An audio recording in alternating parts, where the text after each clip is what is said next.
Bonjour, nous sommes le jeudi 23 avril 2026 et le sujet est l'industrie, les embauches et le gouvernement ainsi que sa feuille de route. Plus de 600 000 embauches durables dès 2026. Le gouvernement dévoile sa feuille de route pour faciliter les recrutements dans l'industrie. On a du mal à y croire. Les besoins dans le secteur sont de l'ordre de 100 000 personnes pour le nucléaire, plus de 100 000 pour la défense et de 200 000 à 400 000 pour la transition écologique, a détaillé le ministre ce lundi 20 avril. On a vu au cours de ces dernières années une hausse fulgurante des faillites de TPE-PME. En 2024, c'était pas loin de 65-70 000.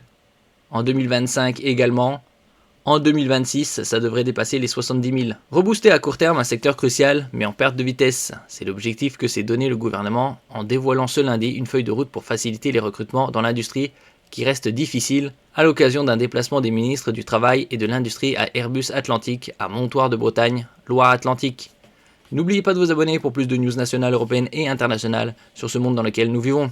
L'ambition de cet objectif triennal, parvenir à 600 000 recrutements durables en CDI, contrat à durée indéterminée, ou CDD, contrat à durée déterminée, de 6 mois et plus, dès 2026 contre 580 000 en 2025 et de 125 000 sur les 3 premiers mois de 2026, a chiffré le ministère de l'Industrie. On anticipe 1 million de départs à la retraite d'ici 2030. On a vu en France l'âge de la retraite à 64 ans, dans d'autres pays c'est 66, 67, voire 70 ans. On a vu également une baisse du taux de natalité. En 2025, pour la première fois depuis la Seconde Guerre mondiale, il y a eu plus de décès que de naissances. 60 000 emplois par an sont non pourvus.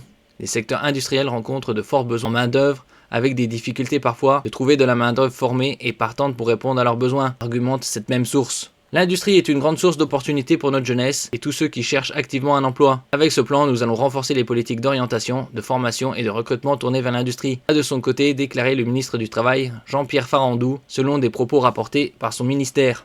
Des leviers pour renforcer l'attractivité.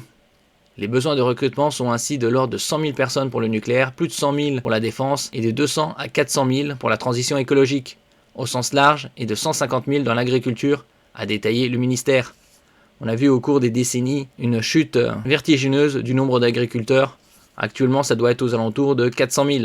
Le premier axe de la feuille de route est d'attirer et orienter les talents vers l'industrie, en renforçant son attractivité pour les jeunes.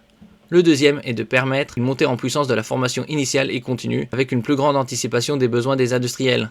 Enfin, le troisième axe consiste à fidéliser et recruter.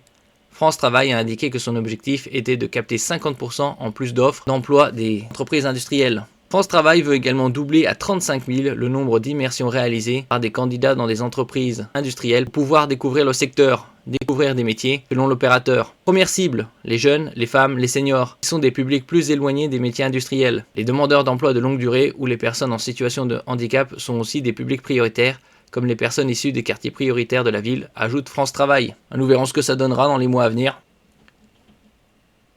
Merci pour votre écoute et à la prochaine.